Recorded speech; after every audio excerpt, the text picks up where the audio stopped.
बड़े दौलत वालों को देखो, आज अकड़ आ गई है, 4 पैसे आ जाते हैं फिर दीन कुछ नहीं है। जितने बड़े दौलत वाला उतना बड़ा अय्याश बना बैठा है, जितना बड़ा अमीन है उतना बड़ा चैलेंज कर रहा है, जिसके पास दौलत कसरत से है उतनी बेगैरती के साथ जिंदगी गुजारता जा रहा है। हमारी कौम का हुआ क्या है, ताशों में हम लग गए, ढोलों में हम लग गए, तमाशे हमसे आबाद गए, मस्जिदें हमने वीरान कर रखी है। क्या जवाब खुदा को जाके दोगे? मुझे बताओ तो सही, जिसकी नाफरमानी करते हो उसके एहसानात याद है कि नहीं? तू सो के नहीं उठता है, खुदा नाश्ता पहले दे देता है। तू इबादत एक वक्त की नहीं करता, दोपहर का खाना खुदा देता है। तुझे जोहर असर का याद ख्याल नहीं आता, मगरिब का सजदा तूने नहीं किया, शाम का खाना उसने दे दिया है, ईशा की पढ़े बगैर तू तो सो गया था। तुझे तो कपड़ों का होश नहीं, तुझे तो बदन का होश नहीं। वो कैसा मालिक के कुल है, तुझे बेहोशी के आलम में ऑक्सीजन की कमी नहीं करता है, फेफड़ों की रफ्तार नहीं रोकी जाती है, नफ्स बराबर चला रहा है, दिलों की धड़कनें बराबर चल रही है। ये सब कुछ कौन कर रहा है? ये सिर्फ वही कर रहा है जिसने लफ्ज़ कुन से कायनात पैदा की है, जो निज़ाम हस्ती को चला रहा है। तू जिसकी नाफरमानी कर रहा है, ये सारी पावर उसी की है, सारी ताकत उसी की है। और तुम्हें खुदा का वास्ता, अगर खुदा तौफीक दे सुबह को आँख खुल जाया करे, अजान होते ही मस्जिद में जाया करो, नमाज पढ़ के नाश्ते किया करो, खुदा की कसम रोजी भी बढ़ा दी जाएगी, तुम्हारी उम्रें भी बढ़ा दी। जिंदाबाद जिंदाबाद, नारे तकबीर, नारे रिसालत, बस लगे आला हजरत, जश्न दस्तार बंदी, जिंदाबाद जिंदाबाद। शुरू दिन का आगाज अल्लाह की इबादत से करें, फजर के बाद कुरान लेके बैठे, कुरान लेकर के बैठे, ये हम पे लाजिम है। बैठे हम कुरान लेकर के, फिर देखो अल्लाह कितनी बरकतें दे रहा। लेकिन माफ कीजिए, हमें खुदा पे उतना भरोसा नहीं रहा जितना तावीजों पे हो गया, जितना डोरियों पे हो गया। हाँ, जितना डोरियों पे हो गया। मुझे बताओ, मैं कहता हूँ ये जितने वायरस फैले ना डॉक्टर साहब, अगर अल्लाह सिर्फ सिर्फ ऑक्सीजन कम कर देना, तो बाकी किसी वायरस की जरूरत नहीं। पूरी दुनिया सजदे में पड़ी होगी, पूरी दुनिया। लेकिन वो जबरन किसी को अपनी बारगाह में लाना नहीं चाहता। वो तो कहता अब मैंने तुझे दोनों रास्ते दिए, तुझे जन्नत का भी मालूम है, दोजख का भी मालूम है, अब फैसला तुझे करना, तुझे मैं प्यारा हूं या तुझे दुनिया प्यारी है? कह रहा मौलाना मैं कतई हराम काम ना करता, मगर मजबूरी आ गई, बालक भूखे थे। तू बता, तू बड़ा है या नबी की बेटी फातिमा जहरा बड़ी है? मुझे बता तो सही। एक दिन मेरे हुजूर बेटी के घर तशरीफ लाए, जाओ जाके बेटियों से भी कहना। आज कितने घरों में इसलिए तलाक हो जाती है, बेटियों के शौक पूरे नहीं हो पाते ना, तो शोहरों को गालियां देती हैं, ताने देती हैं, तो फिर शोहर मजबूरी में तलाक दे देता है। जाओ जाके बेटियों से कहो, कामयाबी ये नहीं है कि तू 70,000 का जोड़ा पहने, कामयाबी ये नहीं है तू 20,000 का लहंगा पहने। कामयाब बेटी वो है जो पैबंद लगे कपड़े पहन के शोहर को राजी करके दुनिया से चली जाए, वो सबसे ज्यादा कामयाब बेटी है। लेकिन ख्वाब बड़े, शौक बड़े। जब से ये आए ना ये खिपड़े मोबाइल है, अब तो नमाज छोड़ देगी लेकिन सीरियल नहीं छोड़ेगी, रोटी में लेट हो जाएगा लेकिन सीरियल देखेगी। ये तमाशे हमारे घरों में आ गए, और वो फैशन फिर हमारी नस्ल, वही फैशन उतर आया, वही फैशन में उतर आया। हमें हो क्या गया, आज दुनिया चीख रही है, दुनिया चीख रही है। फिर वो जब देखती है तो शोहर से कहती है मुझे ये चाहिए ऐसे कपड़े। शोहर बेचारा 500-600 रुपए रोज का कमाने वाला, 500-600 रुपए रोज के अब तो खर्चे भी हैं घर के। गरीब से गरीब तर बंदे का खर्च कम से कम 1000 रुपए घर का हो गया, जो महंगाई का दौर है। मेरी बेटी मेरी बहन, अगर शोहर 600 रुपए कमा के ला रहे, बता बच्चों का पेट भरे या तेरे शौक पूरे करे?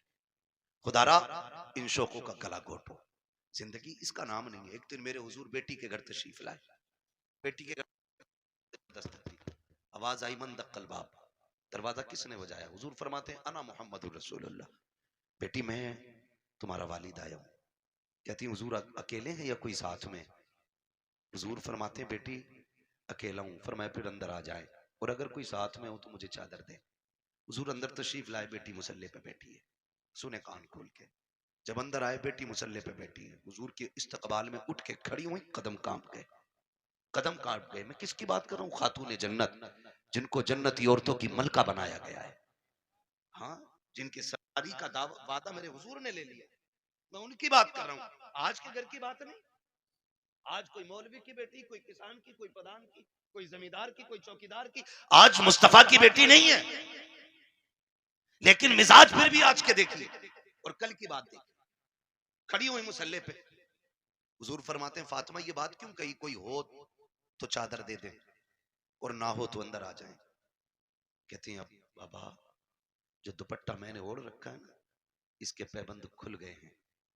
कोई और होता तो मैं इसके ऊपर से आपकी चादर डालती, लेकिन बाप है और बाप बेटी का पर्दा क्या।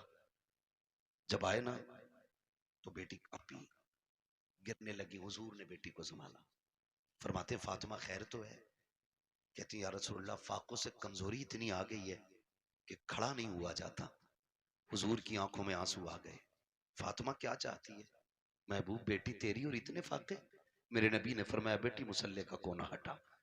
जब कोना हटाया ना तो मुसल्ले के नीचे हीरे जवाहरात का दरिया था। आका फरमाते बेटी जितने चाहे भर ले, मगर याद रखना या तो दुनिया ले लो या आखिरत ले लो। खातूने जन्नत ने वही कोना छोड़ दिया। कहती आका फातिमा की पूरी जिंदगी खुदा के लिए गुजरी है, मुझे इस दौलत की कोई जरूरत नहीं है। आज हुआ क्या है हमें? आज हुआ क्या है? बात बात पे बेटियां तलाक मांगने लगती हैं। चल चल तेरे घर में सुख नहीं आया, तेरे घर में सुकून नहीं पाया। और जब लड़ाइयां होती है ना तो फिर ये भी फोन करके कहते आऊं क्या बेटी? वो कहती आओ अब्बा जरा देखियो यार। सुनो, शादी के बाद औरत के हक में सबसे ज्यादा ताकतवर उसका शोहर होता है। बाप चाहे करोड़पति क्यों ना हो, शोहर से ज्यादा ताकतवर कोई नहीं उसके लिए। आपके पास दौलत है, आप गए आपने जाकर तमंचा कान पे रख दिया, लेकिन शोहर 3 बार कहेगा तलाक तलाक तलाक, पूरा खेल खत्म, सिस्टम खत्म। अब आप कुछ नहीं कर सकते। मार सकते हो लेकिन बेटी को जिंदगी नहीं लौटा के दे सकते। जो इज्जत गई है वो नहीं लौटा के दे सकते। आपसे भी थोड़ी सी गुजारिश है, मियां बीवी के झगड़े हुआ करे तो उड़ के न जाया करो, उड़ के न जाया करो। क्या कर बेटी गलती तेरी है तो राजी तू कर, और गलती शोहर की है तो फिर हम बाद में बात कर लेंगे। गरम गुस्से पे ना जाओ। नुकसान किस चीज का हो रहा है? झगड़े पहले भी होते थे और आज भी हो रहे हैं, लेकिन फर्क इतना, पहले झगड़े होते थे वो बीवी घर जाते जाते 8 दिन लग जाते थे, गुस्सा ठंडा हो जाता। और आज तो औरतें भी इतनी चला के पहले फोन लगा लिया, फिर कह रही है आदमी से बताओ क्या कह रहे थे तुम, फोन चालू है। मेरे बाप को क्या कह रहे थे तो वो उसे क्या मालूम फोन लगा हुआ, वो कहते तेरे बाप को भी देख लूंगा मैं। वो सुन रहा है उधर, अभी झगड़ा खत्म नहीं हुआ, गाड़ी दरवाजे पे। क्या कह रहा भाई देख के दिखा। आए गिरबान पकड़ लिया, बस इतनी गुस्सा का पीता हो गई तलाक, मरो अब जा करके। और ये तलाक कराने वाले खुद अपनी बेटी को इज्जत के टुकड़े नहीं दे पाते। कई बेटियों की ये शिकायतें हमने सुनी है कि जब शोहर से झगड़ा हुआ सारे हमदर्द बन के गए थे, लेकिन आज 6 महीने हो गए हैं। कभी बाप कह देता बेटी दवा का पैसा नकी है, कभी भाई कह देता बाद में सुनी जाएगी। कहती मौलाना अब क्या किया जाए, मेरे भाई मेरी बहनों मेरी बेटियों, आप मौलवी कुछ नहीं कर सकता है, जो भी करना था तुम्ही को करना था, तुम्हें मुस्तफा का अखलाक हासिल करना था, आका करीम का किरदार सीखना था। जिंदगी कैसे चलती है ये तुम्हें सीरियल नहीं बताएंगे, सीरियल घंटे 2 घंटे के होते हैं, जिंदगी 60 साल की होती है। इसे सीखने के लिए मुस्तफा की 63 साल जिंदगी पढ़ना पड़ेगी, आका का किरदार सीखना पड़ेगा। 60-70 साल की जिंदगी के लिए मुस्तफा को समझना पड़ेगा। याद रखिएगा जो मुस्तफा की जिंदगी के मुताबिक जिंदगी गुजारते हैं उनकी दुनिया भी बेहतर हो जाती है, आखिरत भी बेहतर हो जाती है। बाबा जिंदाबाद जिंदाबाद, नारे तकबीर, नारे रिसालत जिंदाबाद। कोशिश करें हुजूर की जिंदगी से, लेकिन दिल के पपोले जल उठे सीने के दाग से, इस घर को आग लग गई घर के चिराग से। माफ कीजिएगा, हमारी कौम को जितना शौक नाचने और कूदने का है ना, उतना अल्लाह रसूल की बातों का शौक नहीं है। हाँ, उतना शौक नहीं है। हमारे इलाके में अक्सर 2-4 जगहें ऐसी हैं जहां पे ढोल तबंगर तमाशे सब कुछ हो रहे हैं। क्यों क्यों हो रहे हैं? क्या ये जायज है? मुझे जरा दिल पे हाथ रख के बताओ। मजार बना है ये मेरे सामने, दिख रहा है मुझे मजार है। ये जो अल्लाह वालों के मजार बने ये क्यों बने? क्या ये तमाशे करते थे? इनके गलों में ढोलक लटकी रहती थी? मजार उनके बने हैं जिन्होंने रातें भी जाग के गुजारी हैं, दिन रोजों में गुजारे हैं। इबादत करने वालों के मजार बने और उनके मजार पे पक्के पक्के शराबी बेनमाजी आते हैं। एक की दाढ़ी नहीं होती और कह रहा मुझे चढ़ गया चिश्ती रंग रंग। ये रंग है चिश्ती? एक वक्त मस्जिद में जाने की तौफीक नहीं। वो कह रहा है मुझे चढ़ गया चिश्ती रंग। ये चिश्ती रंग है, ये शैतानी रंग है तुम्हारा, ये इब्लीसी रंग है। रंग चढ़ा था अबू बकर पे, रंग चढ़ा था मेरे नबी का उमर पे, रंग चढ़ा था उस्मान गनी पे, रंग चढ़ा था मौला अली पे। वाह वाह वाह वाह, जिंदाबाद। इन लोगों पे रंग चढ़े, ये लोग हैं अल्लाह वाले। आज तमाशे माफ कीजिए, हाथ जोड़ के कह रहा हूं, बुरी लगे लगे, मैं आईना हूं दिखाऊंगा दाग चेहरे के, जिसे खराब लगे सामने से हट जाए। मैं चापलूसी करके डॉक्टर साहब ने बुलाया, साहब के हुक्म था, कारी साहब किबला की मेहनत है, तो मैं इसलिए नहीं आया हूं तुम्हारी चापलूसी करके पैसा बटोर के निकलने। इतना कड़वा बोल के जाऊंगा कि आखिरी सांस तक याद रखोगे। हाँ, आखिरी सांस तक याद रखोगे, इतना कड़वा बोलूंगा, इसलिए कि फ्री की जन्नत मेरी झोली में नहीं।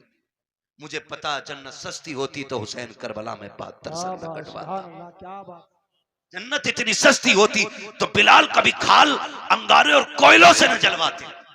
जन्नत मुश्किल थी ना, तभी तो अंगारों पे जलाए गए। सुहैब रूमी जैसे लोग, हुजूर के ऐसे आशिक, खुदा की कसम तारीख पढ़ो आज भी कलेजे कांपते। क्या किया हमने दीन के लिए, क्या किया? हाँ, होता क्या, पूरा सा आ गया बाबा का चंदा दे दो। पहली बात तो सुने, हलाल कमाई इतनी इज्जत वाली होती। फरमाया गया हलाल कमाई का 1 रुपया भी अगर कब्र में गिर जाए और तख्ते लगा दिए गए हों, फरमाया गया तख्ता हटा के रुपया निकाला जाए। 1 रुपए की इतनी वैल्यू है।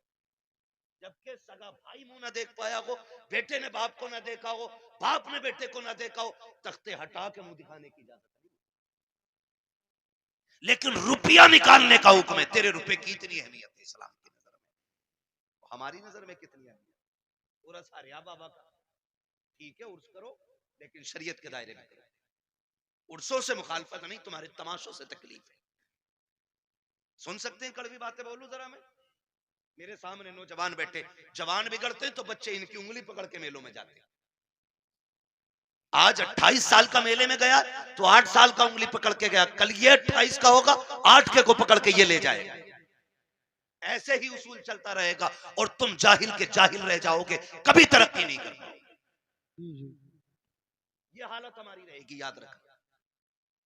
उर्स आ रहा साहब, बड़ी धूमधाम से चादर घूम रही है, चंदा हो रहा, करो। फिर क्या होता, कव्वाल आ रहा, नाम नहीं बताऊंगा, पूरा लग जाता लोगों को। मेरा नाम माइक में लिया था भाई, कव्वाल आ रहा, कौन है ना, फना आ रहा है। अच्छा, फिर तो सारे ही दीनदार होंगे कि ना, जब आपके लिए एक लेडीज भी बुलाई है। इतना बड़ा मजमा मेरे सामने बैठा है, दिल पे हाथ रख के बताए, हम में से कौन इतना बेगैरत है जो अपनी बहन बेटी को दूसरे के सामने स्टेज पे नचाना पसंद करता हो? है कोई इतनी बड़ी भीड़ में जो अपनी बहन बेटी के बारे में ये चाहे कि मेरी बेटी 4 लोगों के सामने कपड़े उतार के ना चले? हम तो अपने घर के अंदर इतने गैरत वाले बनते हैं कि बेटी के सर से दुपट्टा भी उतरने नहीं देते। जब हमें अपनी बेटी के बारे में इतनी गैरत आती है तो फिर वो जो आके स्टेज पे बैठी, वो भी तो किसी की बेटी होगी ना। ओ भाई, वो भी तो किसी के घर की इज्जत होगी। मुझे बताया जाए, हमें अपनी बेटियों की इज्जत इतनी प्यारी है तो पराई बेटी को नचाने का हक तुझे किसने दिया है?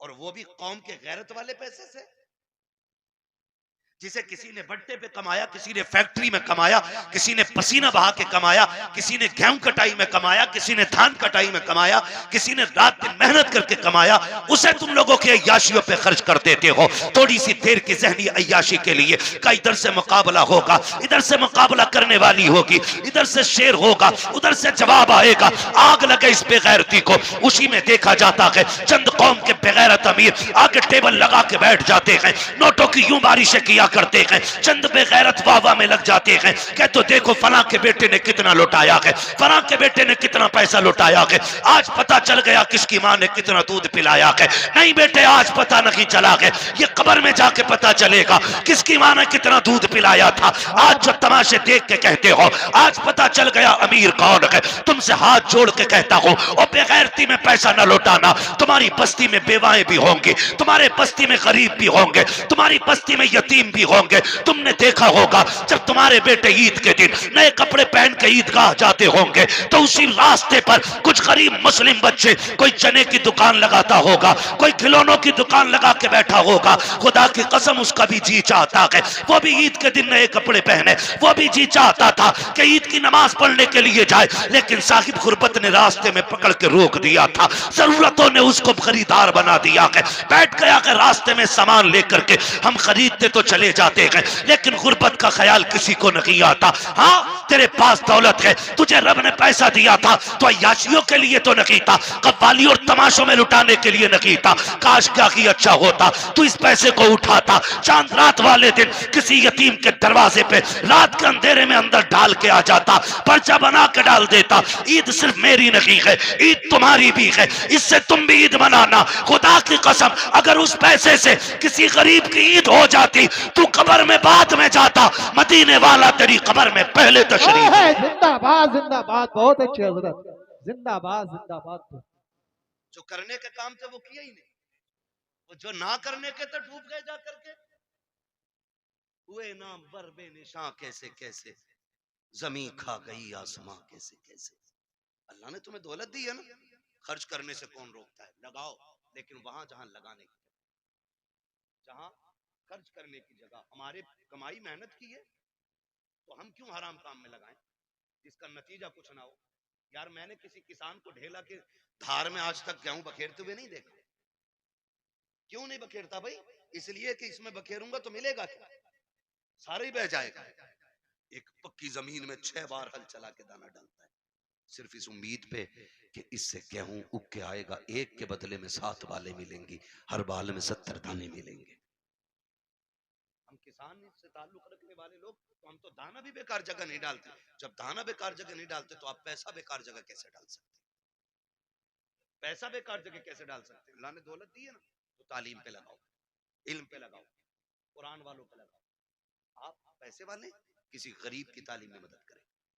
हम सबसे फिड्डी कौम है तालीमी एतबार से, पूरे मुल्क में सबसे निचले तबके में हम इस वक्त तालीमी एतबार से गवार हैं। हम इतने गवार डॉक्टर साहब, अक्सर निकलना होता है, हम लोग तो रातों के मुसाफिर, और अक्सर कहते हैं उजाले अपनी यादों के हमारे साथ रहने दो, न जाने किस गली में जिंदगी की शाम हो जाए।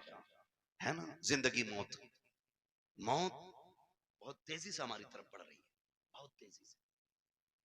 वो बहुत दूर नहीं है, बहुत तेजी से, बस इशारे की देर है, बस यूं ही पकड़ लिए जाओ, हिलने का मौका नहीं मिलेगा। कई बार डॉक्टर साहब इस बात का जिक्र करते हैं, मुझसे कहने लगे मुफ्ती साहब मैंने देखा, कई बार लगता है डॉक्टरों को कि यार ये क्या 2 खुराक में ठीक हो जाएगा, लेकिन वो मर जाता है। वो कई बार ऐसे मरीज हमारे पास आते हैं कि लोग कह देते हैं बचेगा नहीं, लेकिन फिर भी बच जाता है। कहते हैं तब पता चलता है जिंदगी देने वाला भी अल्लाह है और मौत देने वाला भी अल्लाह है, सारी चीज का मालिक अल्लाह है। मेरे अजीज, मैं आपसे बात अर्ज कर रहा हूँ, जब कभी रातों में गुजरना होता है ना, तो जिस कौम के अंदर, जिस बस्ती के अंदर 9 बजे सारे सो जाते हैं तो हम समझ जाते हैं यहाँ मुसलमान नहीं, और जहां 12 बजे तक चौक में लोग बैठ के मोबाइल चलाते हैं हम समझ जाते हैं यहाँ मुसलमान रहते हैं। क्योंकि वक्त की सबसे बड़ी बर्बादी अगर कोई कौम कर रही है तो वो मुसलमान कर रहा है। हमें अपने वक्त की कीमत मालूम नहीं, हमें अपने वक्त की कदर मालूम नहीं। नौजवानों, वक्त की कदर करो, वक्त को गनीमत जानो, कल ये चला जाएगा ना, एड़ियां रगड़ के मर जाएंगे, एक सांस कोई उधार नहीं देगा। सिकंदर नाम सुना होगा, एक बादशाह गुजरा, नाम सुना ना सिकंदर का, बड़े बादशाहों में नाम आता सिकंदर का। सिकंदर अपनी मुहिम पर था और रास्ते में सफर में उसे सांप ने काट लिया। जब सांप ने उसे काटा ना, तो उसकी फौज में तबीब थे, बड़े बड़े हकीम थे, सारे इलाज में लग गए। कुछ दिन उसको दवाइयां दी, आखिरकार उनको कहना पड़ गया बादशाह अब इलाज बस से बाहर है, मौत करीब आ गई है। उसने कहा क्या मैं गरीबुल वतन मर जाऊंगा? क्या मुझे अपने मुल्क की मिट्टी नसीब नहीं होगी? कहा नहीं, जहर इतना फैल गया है कि अब बचने के चांसेस नहीं। उसने कहा मेरे पास दौलत तो बहुत है, एक काम करो मेरी आधी दौलत ले लो और किसी से इतनी सांसें मुझे उधार दिलवा दो कि मैं अपने वतन में जाके मर सकूं। इतनी सांसें उधार दिलवा दो कि मैं अपने मुल्क में जाके मर सकूं। हंसे हकीम, कहने लगे डॉक्टर ऐसा कभी नहीं हो सकता। कहा क्यों? कि इसलिए नहीं हो सकता क्योंकि इसलिए नहीं हो सकता कि सांसें उधार नहीं मिलती है। उसने कहा अगर आधी दौलत से काम नहीं चल रहा है ना,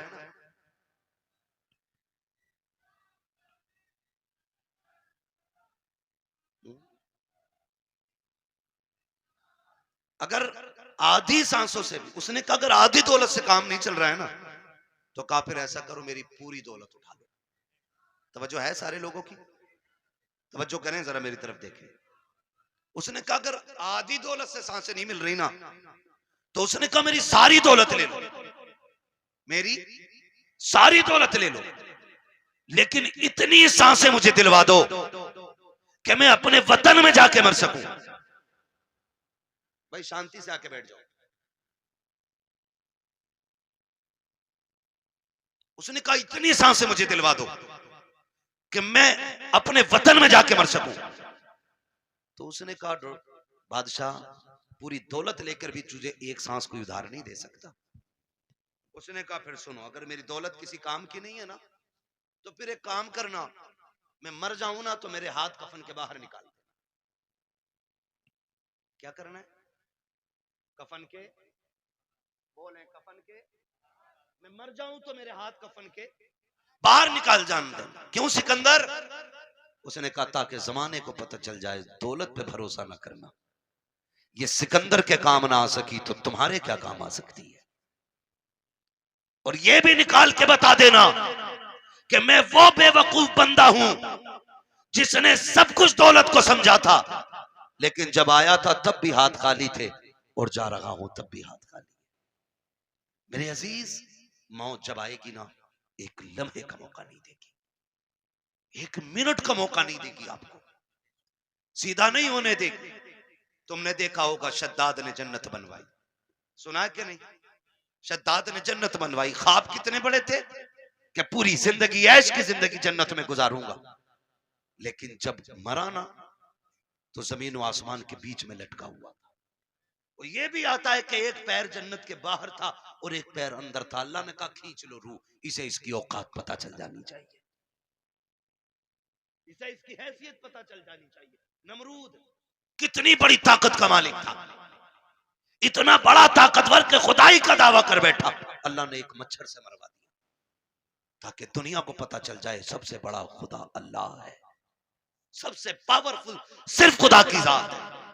और उसके उसूल से बगावत करोगे तो कोई बचाने वाला नहीं, कोई बचाने वाला नहीं होगा। माफ कीजिएगा, मैयतें होती हैं कि नहीं होती? होती है मैयतें, दफन में जाते हैं सारे लोग, जाया करो, जाया करो, पढ़ी नहीं की, पता चल जाए इंतकाल हुआ है किसी का, कहीं भी पहुंच सकते हो, ईमान के साथ बंदा गया है तो जरूर जाया करो।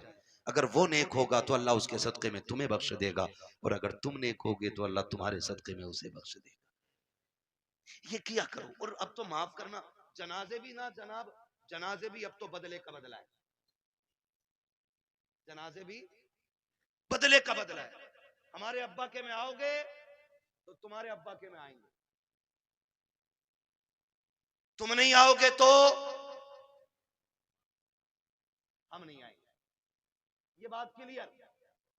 तुम आओगे तो हम आएंगे और तुम नहीं आओगे तो हम नहीं आएंगे। बता सवाब किसे मिला? किसी को ही नहीं, टंगवारा कर गए।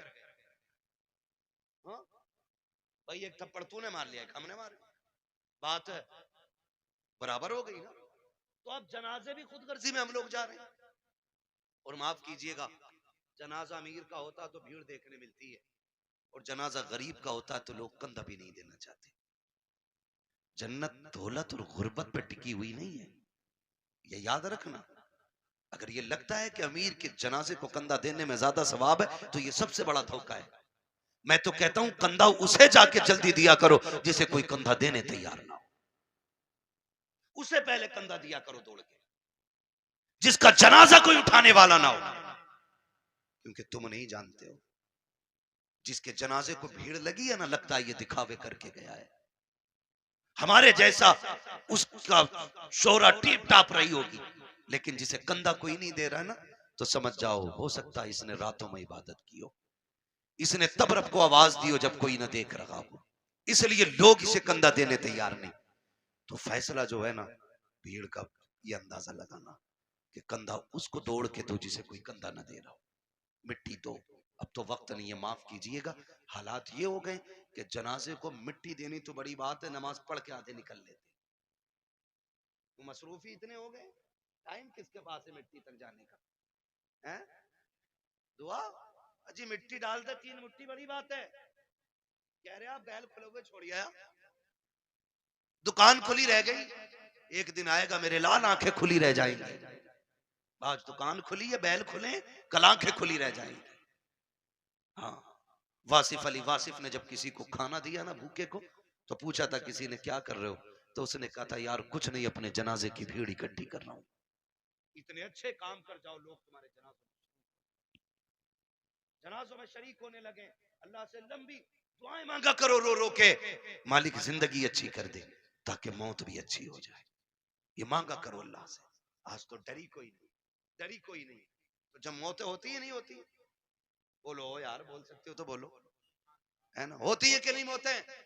लोग मरते हैं, जिन्हें यकीन ना हो अल्लाह उन्हें दिखा दे जल्दी के लोग कैसे मरते हैं। डर गए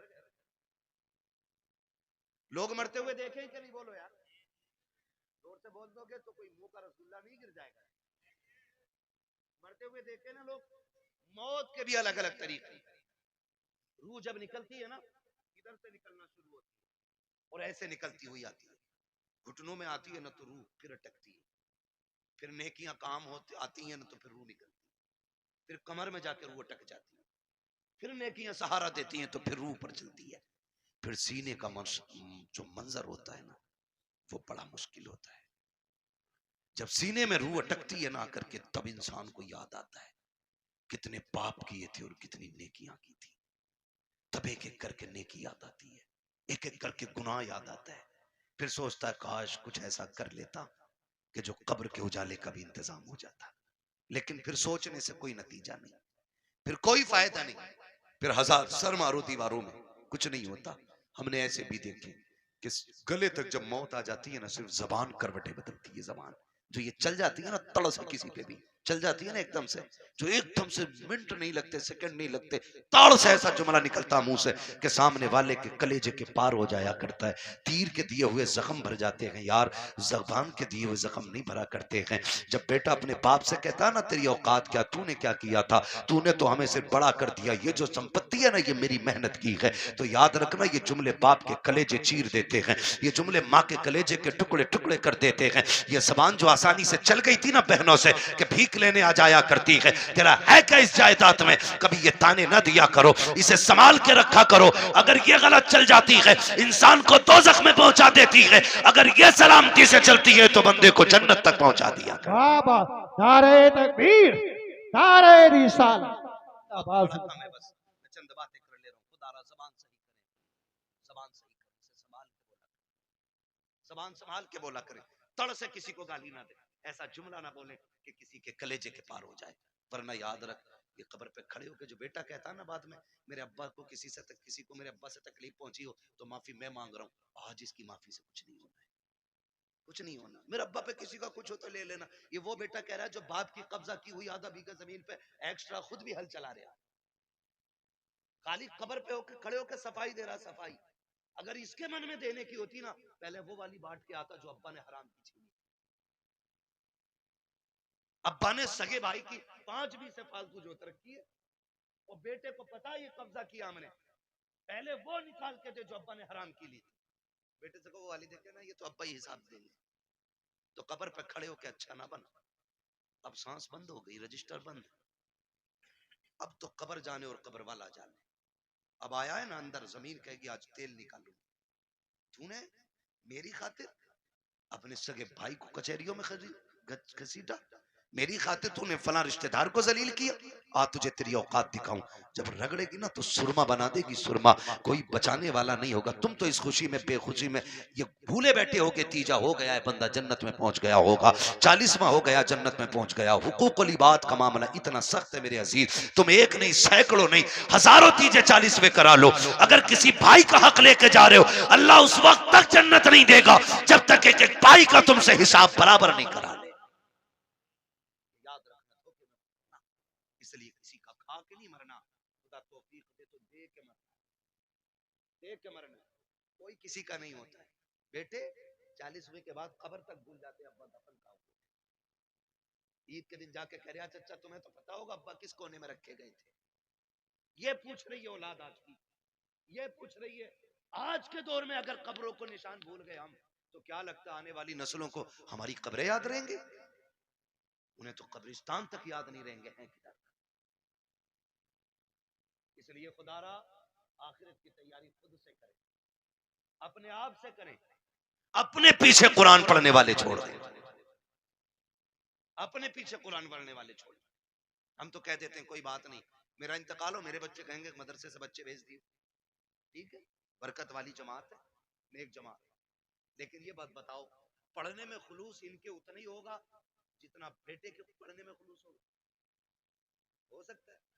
कभी नहीं होगा ना, क्योंकि बाप का दर्द बेटे को ज्यादा है, बेटे का दर्द बाप को ज्यादा है। हमें तो बुलाओगे रस्मन पढ़ के चले जाएंगे, लेकिन असल दर्द बेटे को होता है। मैं तो कहता हूं एक बेटा कम से कम हाफिज जरूर बनाना, एक बेटा जरूर बनाना। अगर बना ना सके हो ना तो कोई पढ़ रहा हो तो पढ़ने में उसकी, कोई कुरान हाफिज हो रहा है ना तो उसके हिफ्ज में मदद करें। आपका बेटे पढ़े हो गए, आप नहीं पढ़ पाए, आपके बेटे नहीं पढ़ पाए, तो जो पढ़ रहे हैं आप उनकी मदद करें। जानते हो क्यों? क्योंकि जहां भी ये पढ़ने वाला कुरान पढ़ेगा अल्लाह एक एक हर्फ के बदले में 10-10 नेकियां तेरी कब्र में भी नाजिल फरमाता रहेगा। इतना बड़ा इंतजाम, इतना बड़ा इंतजाम। मैं अर्ज करूंगा खुदारा पढ़ने वालों से और पढ़ाने वालों से आपसे गुजारिश है, जब आपके बच्चे हाफिज हो जाए ना तो फिर उनसे कह देना हमने तुझे कुरान के लिए छोड़ रखा है, कुरान के लिए तुझे छोड़ सकता है और कुरान तेरे लिए है। पूरी जिंदगी तुझे कुरान पढ़ना है। हमारा काम ना कर, खेती हम कर लेंगे, जमीनें हम जोत लेंगे, मेहनत हम कर लेंगे, लेकिन तुझे कुरान याद रखना है। अब्बा क्यों? अब्बा क्यों? कहा मैंने तुझे दुनिया के लिए कुरान नहीं दिया, मैंने तुझे कब्र के लिए कुरान दिया है, मैंने तुझे कब्र के लिए कुरान दिया है। कब्र अंधेरों का घर है, बड़ी बेवफा दुनिया है। आप ना बेटे को करोड़ों रुपए दे दे, मरने के बाद 50,000 नहीं देगा मस्जिद में। वो ये सोचता है ये पैसा जो अब्बा का बचाना ये माले गनीमत है। भाई भाई का गला काट देते एक दूसरे का सिर्फ 10,000 के लिए, 5,000 के लिए बंटवारे में गोली चल जाती है। क्यों? भाई बाप की दौलत थी, जिस पे झगड़ा था उसका कुछ हिस्सा उठा के खुदा की घर में दे दो। भाई वो इतना करके गया ना तुम्हारे लिए, उसके लिए भी कुछ राहत का सामान बने। लेकिन कह रहा क्यों दे, उन्हें उनके अब्बा से मिली थी, हमें हमारे अब्बा से मिली है। क्योंकि अब्बा खुद नहीं देता था मस्जिद में कभी, अब्बा ने खुद नहीं लगाया कभी दीन के लिए पैसा, तो औलाद कहां से लगाई? आदत डालें, अपने बच्चों के हाथ से दीन की राह में खर्च कराया करो, ताकि बच्चे देने के आदी बन जाएं, देने के आदी बन जाए। मरते टाइम बंदे को 3 फिक्रें सताती, कितनी कितनी अरे बोल तो भाई, कितनी फिक्रें? 3 फिक्रें सताती हैं। नंबर 1, मैंने जो दौलत कमाई है इसका क्या होगा। नंबर 2, मैं औलाद छोड़ के जा रहा हूं, मेरी औलाद कैसे जिंदगी गुजारेगी मेरे बगैर। नंबर 3, मैंने कितनी नेकियां की और कितने गुनाह किए। इसे 3 चीजें मरते वक्त याद आती, 3 चीजें। कामयाब वो नहीं है जिसने अपने पीछे बंगले छोड़ दिए, कामयाब वो नहीं जिसने इमारतें छोड़ी, कामयाब वो है जो अपने पीछे कुरान पढ़ने वाला छोड़ गया। वो सबसे बड़ा कामयाब है जिसने अपने पीछे कुरान पढ़ने वाले छोड़े। वरना बिल्डिंग है ये बंगले कब्र में कोई काम नहीं आने वाले। मैं तो मुबारकबाद पेश करता हूँ उस बाप को जिसने एक बेटे को हाफिज कुरान, मुबारकबाद पेश करता हूँ। ये 500 रुपए रोज कमा सकते थे, कोई कमी नहीं है, जवानी में कमा सकते थे, लेकिन उस बाप को सलाम जिसने कहा बेटे तेरे हिस्से की मजदूरी हम करेंगे, हमारे हिस्से का कुरान तुझे याद करके आना है। वो माए मुबारकबाद के मुस्तहिक हैं जिन्होंने उन बच्चों को दूध पिलाया है कि जो बदले में माँ को दूध के बदले में जन्नत का टिकट देने वाले हैं। वो बहनें मुबारकबाद के मुस्तहिक हैं जिन्होंने ऐसे भाइयों की खिदमत की है कि जो बहनों को बदले में जन्नत के जाने का रास्ता आसान करेंगे। ये मुबारकबाद के मुस्तहिक हैं माँ बाप। आज होता क्या है, आज जवान हो जाए बेटा और माँ बाप को दौलत का लालच पड़ जाता है। उन बापों को सलाम करता हूँ जो पूरी जिंदगी बच्चों को कुरान के नाम वक्फ कर देते हैं, और क्या मिला इनके बदले में? पूरी जिंदगी बाप मजदूरी करता रहा, कुछ भी तो नहीं मिला। बेटा कुरान पढ़ता रहा, कोई सिला नहीं मिल सका। बस किस दिन के इंतजार में, काश मैं मरूंगा तो इसका कुरान काम आएगा, ये बेटा काम आएगा। बेटों से भी गुजारिश है, सुनो भाइयों, अगर रब ने तुम्हें कुरान की दौलत दी है, बाप ने मेहनत मजदूरी करके तुम्हें कुरान का कारी बनाया है, तो मेरी बात कान खोल करके सुन लेना।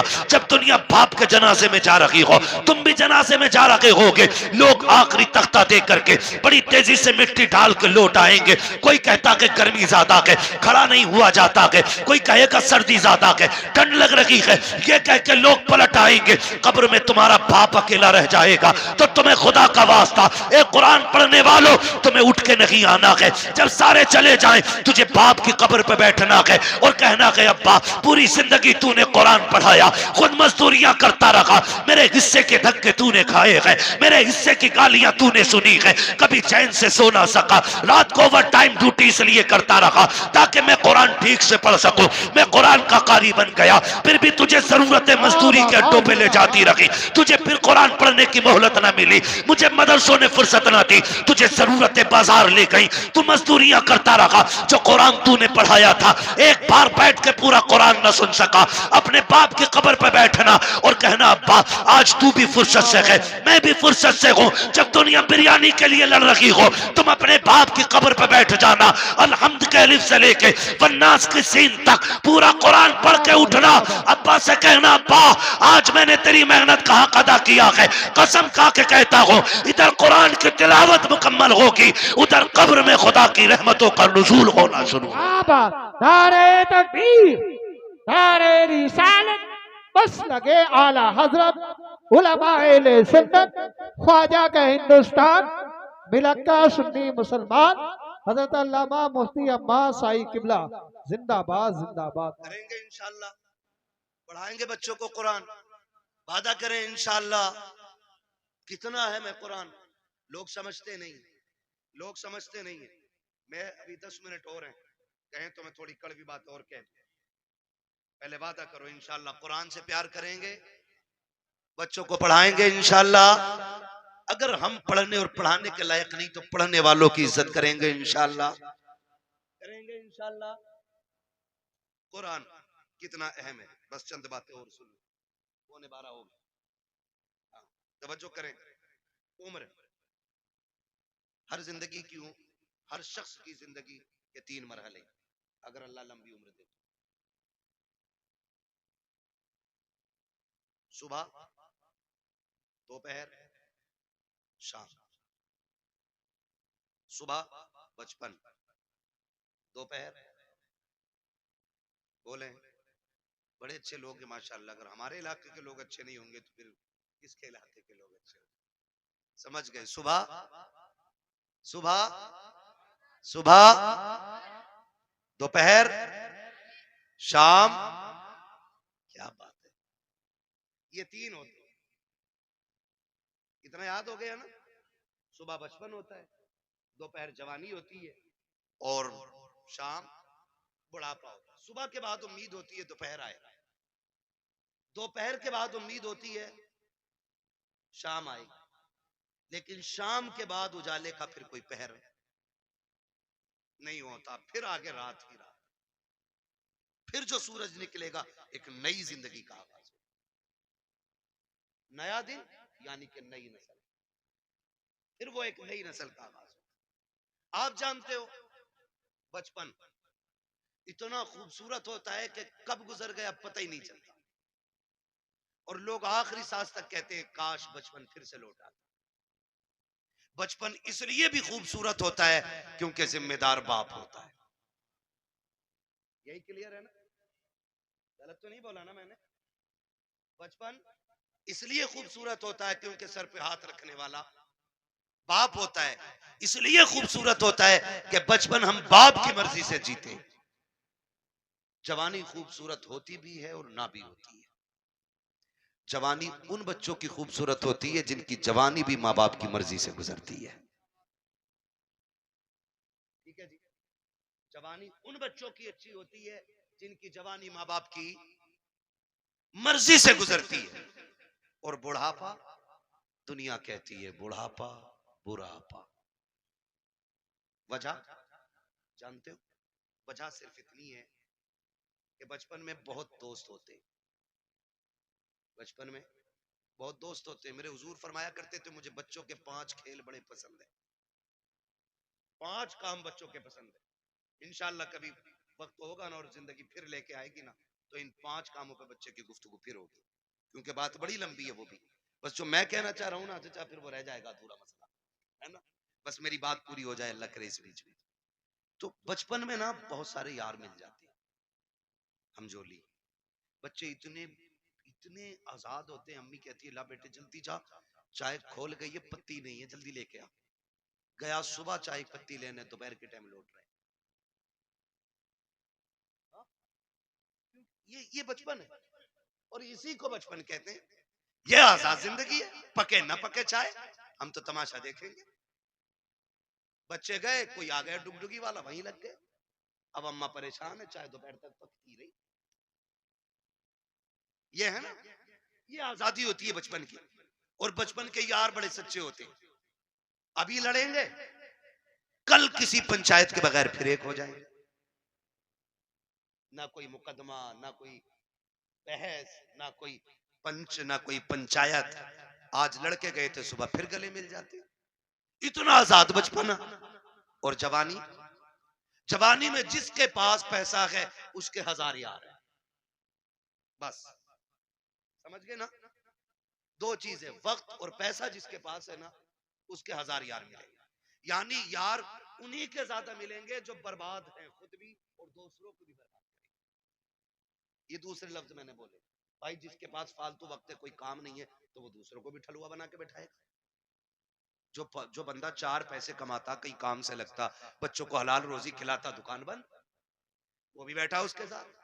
और बातें चौक में बैठेंगे, करे किसकी बन रही है अब के, उसकी इतनी सीटें निकल रही है, नहीं नहीं अब के उसकी बनवा रहे हैं हम। जिससे अपना घर नहीं चलता वो मुल्क चलाने की बात करता है। सही कह रहा हूं? ये फालतू की बातें नहीं है तो और क्या। ठलुए लोग, चाय बिगाड़ने वाले लोग चौक में बैठ के अपना भी वक्त बर्बाद करते हो, दूसरों का। खैर इधर नहीं जाना है, बस इतना बताना चाहता हूँ। जवानी में भी 1000 यार हो जाते। एक सबसे तन्हा उम्र आती है बुढ़ापे की, जिसमें गैर तो गैर अपने भी साथ नहीं निभाते। अपने भी साथ नहीं निभाते। सगा बाप बैठा है, सगा बाप। बेटा सुबह उठा, ड्रेस पहनी, मोबाइल हाथ में लिया, कुनमुना किया और निकल लिया। बाप मुंह देखता रह गया। रात सांस उखड़ रही थी, सुबह बेटे से दवा मंगानी थी, इसने तो मुंह तक नहीं छुआ, ये तक नहीं पूछा रात कैसी गुजरी, चला गया। फिर बाप सोचता शाम को आएगा बेटा, फिर बातें करूंगा। फिर शाम को बेटा आया तो मूड खराब था, माथे पे लगी रहती, गुस्से में गुस्सा, जल्दी करो, जूता लाओ, पानी लाओ, ये लाओ, वो लाओ। बाप फिर डर गया, लगता है बाहर किसी ने टेंशन दे दी है। बाप फिर ठहर गया, उसने फिर मन की बात न कही। इसी हाल में महीने बीत जाते हैं, 2 बातें बाप बेटे से नहीं कह पाता। तुमसे हाथ जोड़ के गुजारिश करता हूं, तुम बच्चों को वक्त दो, हक है उनका, बीवी को वक्त दो, हक है उनका। रोज 10-5 मिनट माँ बाप को दे लिया करो। तुमसे वो कुछ नहीं मांगते बदले में, सिर्फ रोज शाम में बैठ के ये पूछ लो, अब्बा बता आज खाना खाया था? वो कहे खाया था। पूछ क्या खाया, अच्छा लगा कि नहीं लगा। ये पूरी जिंदगी हमसे कहते रहे, बेटे बता तुझे क्या पसंद है? बाप की मर्जी मछली की थी, हमने कहा नहीं आज हमें तो बिरयानी खानी है। बाप ने अपना फैसला कैंसिल किया कि बेटे की पसंद की बिरयानी बनाई जाए। बाप चाहता था बिरयानी बने, हमने कहा कोरमा खाना है। बाप ने अपनी पसंद कुर्बान की, कहा बेटे के लिए कोरमा बनाओ। आज जब बाप बूढ़ा होकर के बैठ गया है, बेटा क्यों नहीं पूछता है अब्बा बता तेरी पसंद क्या है? आज वो बनेगा जो तू चाहेगा, आज वो बनेगा जो तू कहेगा, आज वो बनेगा जो तेरी पसंद होगी। कसम खा के कहता हूं, खाने ऐसे बनवाया करो, तुम्हारा मालिक इतनी दौलत नहीं देगा जितना तुम्हारा खुदा इन जुमलों से तुम्हें बरकतें अता। वाह बाबा, सुभान अल्लाह, जिंदाबाद जिंदाबाद। मेरी बच्चों की मर्जी से रोज खाना बनता है, हफ्ते में एक दिन बाप की मर्जी से। एक दिन बूढ़ी माँ को कहो अम्मा घर की मलिका तू ही है ना, आज खाना तेरी मर्जी से बनेगा, बता क्या चाहिए, बता क्या चाहिए। बस इतना पूछना माँ बाप से। और क्या तुम्हारे गुर्दे फेफड़े मांग रहे वो? बताओ तुम्हारा दिल मांग रहे वो? ये इतने गनी लोग होते हैं यार, अपना दिल दे के औलाद का दिल बचाने की कोशिश करते हैं। मैं नहीं जानता वो बात सही थी कि गलत थी, लेकिन इतना मैंने मोतबर लोगों को भी वो बयान करते सुना कि किसी लड़की ने अपने महबूब से कहा मुझे तेरी माँ का दिल चाहिए, और उसने जाके माँ का दिल निकाल लिया, लेके गया महबूबा के पास, कल ले तूने दिल मांगा था, ले आया हूं। उसने ठुकरा दिया ये कह करके जब तू माँ का ना हो सका तो मेरा क्या होगा, मेरा क्या होगा। अल्लाह अकबर। जब इतना सुना गिरा, खड़े से गिर गया, खड़े से गिरा। माँ के दिल से आवाज आई मेरे लाल चोट तो नहीं लग गई? ये तो जान दे के भी तुम्हें बचाना चाहते हैं। तुमसे किसने कह दिया तुम्हारा दिल मांग रहे हैं? तुमसे किसने कह दिया ये फेफड़े गुर्दे मांगेंगे? सिर्फ 3 मिनट जिंदगी के दे दो इन्हें, 10 मिनट दे दो इन्हें, इनके पास बैठ जाया करो, इनसे बात कर लिया करो, बात कर लिया करो। नहीं जानते हम लोग, हम नहीं जानते। मैं डॉक्टर साहब बैठे हुए हैं, डॉक्टर इसराइल साहब, पूरी जिम्मेदारी के साथ कह रहा हूँ, कसम खुदा की, कभी कभी बड़ी बड़ी ताकतवर बोतलें वो काम नहीं करती हैं जो बेटे के 2 मीठे बोल बाप को ताकत दे जाया करते हैं। बैठा करो इनके पास, इन्हें वक्त